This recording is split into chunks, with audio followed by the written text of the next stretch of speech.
Okay, so I think we're live. Liz, I'm Carolyn with Alzheimer's Arkansas. I do education and outreach, and we have Liz Adams. She is a financial planner today. So we're going to talk a little bit about financial planning. A lot of us don't really know about it. And as we get older, there's some things we should do to make sure that we can take care of ourselves or our loved ones can take care of us. So, Liz, how long have you been doing financial planning? Since 1986. Since So y'all can figure out how old I am now, right? Unless I started when I was 14, which I wasn't. you So was yeah, it? I've been doing this a long time. So I think I meet with a lot of caregivers, and as you get older, like I think there's a misperception about financial planning. Do you have to have a lot of money to financial plan, Liz? No, man, what you have to have, what we all want to do is prepare for the unexpected. And financial planning just helps you set goals. And part of those goals are to plan for the unexpected. I remember many years ago, a friend of mine who was also a financial planner said, you have to watch out for the three Ds. And what were the three Ds or detours?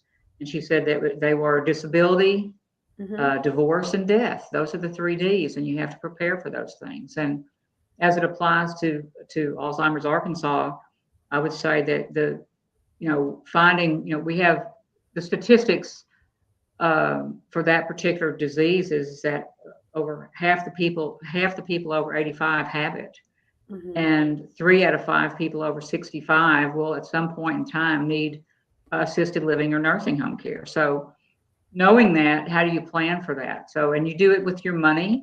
Planning is one of the goals. You may have one goal, maybe for your child's education. It may be buying your first house. It may be retirement, but it also needs to include um, the possibility of disability. And my own personal story, Carolyn, is when I was 33 years old, I tripped on some stairs and hurt my ankle. And I used to play a lot of tennis. Got back on the tennis court after 6 months and my foot being in a little boot. Mm-hmm. Um, and my foot dropped and I could serve the ball and the racket went flying and I tripped over my own toes. Long story short, I had one of the first MRIs in 1986 and found out that I had multiple sclerosis. I was 33. That wasn't in my financial plan, I assure you. And it caught me flat footed, literally. And so it was important for me to understand what the future might hold. And so I got that first D pretty quick, that the disability side. However, I've never filed for disability or needed to because I've always worked. But, and also I'm a rather stubborn. But I asked my neurologist, will I be in a wheelchair when I'm 40? And unfortunately, she said, gee, I don't know. So, gee, I don't know gives you a lot of perspective about how you should plan for the unexpected. Okay. And I think that so as I've been in senior and even just life, disability is one of those things. I've had more associates and friends at young ages that ended up with a disability, and that's one of the things we don't think about. Um, so divorce, death, and disability. So that's it. When we plan, those are the things we should plan. So that's you put my mind in a different perspective today, because we're always planning for things, and I think we don't even do a good job to plan for retirement. But disability is death and divorce are so common. So how does when you plan, like, is there an age that's too late, or if I haven't started planning, what do I do? I think, Carolyn, it's never too late. First of all, it's never too late, and another thing, it's never too early either. I love talking. Every now and then, I'll get one of my clients say, "Well, I wish my kids understood how to plan about how to handle money." So I told them, "Okay, here's the condition. They have to bring a notebook. They got to turn off their cell phones, and they have to sit with me for 45 minutes and take notes." And I have had kids from junior high and high school of children or grandchildren of my clients, as well as a few people about to go to college. And we just do the basics. In 45 minutes, I can give them the basics of, this is not rocket science. There's two types of investments. There's growth and income investments, and then some hybrids of each. And I give them plain English, no Wall Street speak, and that's how we do it. And I teach them in 45 minutes some basics that can help them get through it. Because I know when I was in high school and junior high, no one taught us, well, you're going to have to balance a checkbook someday. You're going to have to, you'll get a paycheck and understand what your withholding is. So there's no age that's the perfect age. Any age is the perfect age. And in thinking about how you service your client base, as far as caregiving goes, there's no bad time to do a caregiving plan or to plan ahead. And part of that really should include a serious talk with your significant other, your family. And even when I found out I had MS, my sister, who was 23 at the time, said, I guess we need to have a family meeting and figure out who's going to take care of you. I was 33 years old, and I said, Angie, no one has to take care of me. I'm fine. No one has ever had to take care of me. Thank you very much. But I'm extraordinarily independent. But my point is, it's never too early to plan what would happen. And that means a few things. Let's think about this. Part of it's estate planning. Part of it's just good common sense. But do you have a durable power of attorney? What is a durable power of attorney? It gives someone you appoint, you choose, and sometimes it can be more than one person, to take care of your financial and legal matters. Let's say you're in a car crash, you end up having dementia, whatever the problem is, someone's going to have to be able to take care of your financial house, so to speak.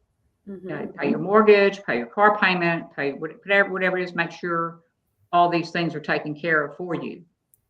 Even more important, or just as important, is a durable healthcare power of attorney, which gives the person you appoint, or the team you appoint, the ability to make medical decisions for you based on what you've already told them.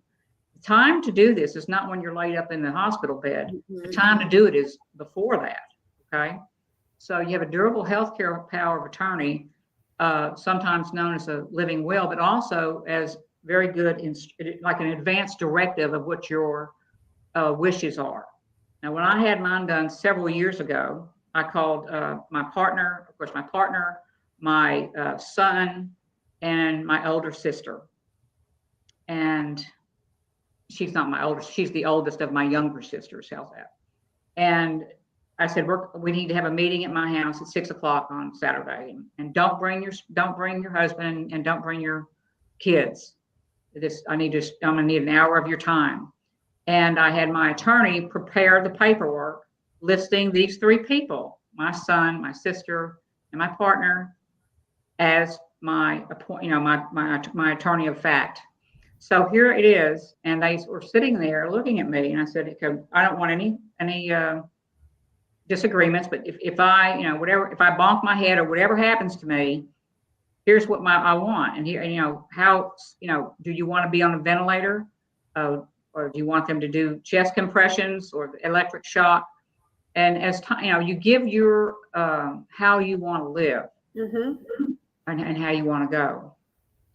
And so those are, your advanced directive, durable healthcare power of attorneys, and just regular durable power of attorney. Those three things you need, everyone needs, because you don't want to have something happen and no one has any direction on what you want. Because, Carolyn, the most important thing is what the patient wants, what you or me or, how that works. We want to give respect to the person who might be needing this, to follow their directions and their guidance.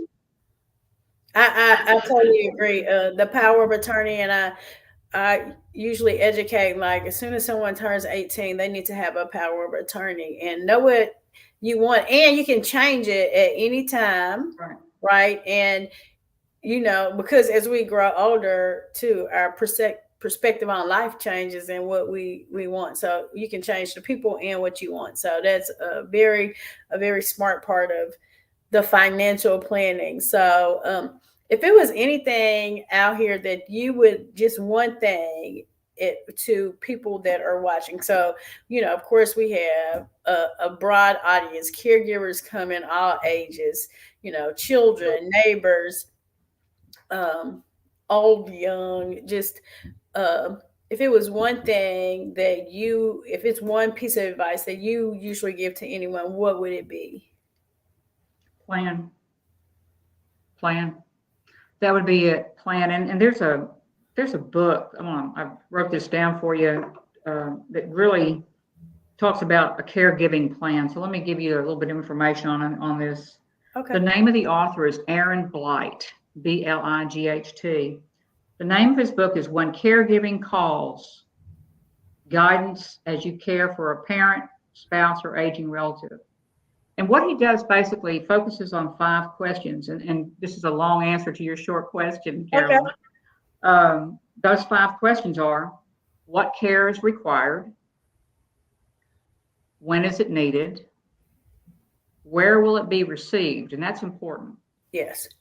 Who will provide the support, and how will you pay for it? These 5 questions, if you write those down and fill out, or start planning how that's going to be. And to give you an example, my mother-in-law sold her house. She was in her, I guess she was about 79 or 80 when she did that.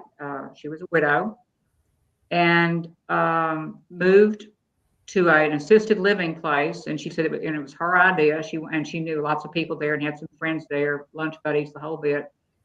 And she was there for a couple of years and had a great time and felt safe. It was all one level. And their apple cart got knocked badly because there was a break-in during the broad daylight, and it scared everybody really good scare. And so I looked at my spouse and said, hey, let's just have Mom move in with us. We have the room. She had to have her own bathroom, a nice bedroom with a seating area. And so she moved in with us for 2.5 years, and it was great. And she had a little bit of forgetfulness, okay, all along. But as it got to the point toward the end of that 2.5-year period where she lost the ability to understand night and day, and one evening out of several, she wandered into the garage and was trying to get out at 3 a.m. And that's when we knew that, and the trouble was I had a swimming pool at the time, and if she'd gotten there out there at night and by the pool area, she could have drowned. And that was a real scare for us. There's nothing keeping her from doing that. So at that point, then she went to assisted living. And so this is where will the care take care of. So you're going 2 places. First, we were at our home, and then she went to assisted living. And just recently, in the past month, she has now gone to a memory care facility because she can answer her yes and no questions, but she has a hard time putting a sentence together telling us what she might need. So that was the where of it, and the when also. How do you pay for this? And this is where your financial planning comes into play. And Carolyn, a lot of the financial planning, if a person really plans way ahead, you buy long-term care insurance. I was published nationally back in the 90s about long-term care insurance. I'm a proponent of it. You have to know how to buy it. You don't want to do overkill and pay too much for it. You need to combine what your income is and cover the shortfall, basically. Yeah. But my relative had civil service pension, and she had a small Social Security, I think like $200 or $300 a month, because she was a civil servant. And so, but she had a good civil servant pension, and then she was the widow of a veteran. Okay. So those 3 things gave her enough money, because it cost her, and the cost at this assisted living in West Little Rock was $3,100 a month for her small studio. It was like a little studio apartment, a little L-shaped room, and 2 or 3 meals a day, and they checked on her medication and such, did the medication, which is important for her. And then when she moved to memory care, which was last month, it's now 50, I think it's 51 or 5,200 a month. And she will be, yeah, it's a lot. But her care is increased. Yes. Because, they now have to help her bathe and do a lot of other things for her because she's fallen and broke her nose and had to go to the ER. This is all part of the things that happen. She's now 84. But we feel that she feels safe. And the nice thing about my mother-in-law is that she's a very pleasant person, and she still has that pleasantness about her. Yes. So I think of the 5 questions that Aaron Blight talks about in his book, how will you pay for it? Who provides the support? We support, the family provides the support. And Carolyn, there are some people who don't have family or sibling. And this is where your church friends come in, and your all other friends. And it's good to keep that social network up. We have to have a social network at all ages. I think that's an important point. A lot of times as we get older, sometimes we tend to let go of those relationships, but relationships are very important. Even when you have children, and because they move away and they're here, and that those people that are close in proximity to you kind of becomes that family, right? You rely on each other. So that's a good point that should also be considered in our lives. Like, do you have a good system of friends and supporters? It's very important. So, Liz, I really want to thank you for taking time out of your busy day to help educate and provide some steps and pointers on financial planning and how important they are. So Liz, again, she works at, show her name and title again. We have let me see, Jennifer in the background. Hey, Jennifer. Hey, Liz Jennifer. Adams. And you can leave comments in the comment section, and we'll get Liz's information to you. Or if you need any other information, we can get everybody hooked up. But financial planning, as we get older, it becomes very, very important. And Liz told us it's not too late or too early to That's start. right. So thank you for your time, Liz, and we'll check back in with you a little later. So everyone out there, please feel free to check out what we have going on at Alzheimer's Arkansas Monthly. We have a Little Rock Lunch and Learn on the first Wednesday of the month. Oh, Jennifer is going to tell me what to say. Little Rock Hope Caregiver Workshop this year is going to be on Friday, May the 12th, where you can figure out and find new resources. Check out our new website. We have a rebuild. It looks great. So that's where you can find a lot of our events and resources. And we currently have 3 grants available. Remember, they are not income-based. They are based on need. So please feel free to give us a call at the office at 501-224-0021. Email us, stop by. And until the next time, let's talk.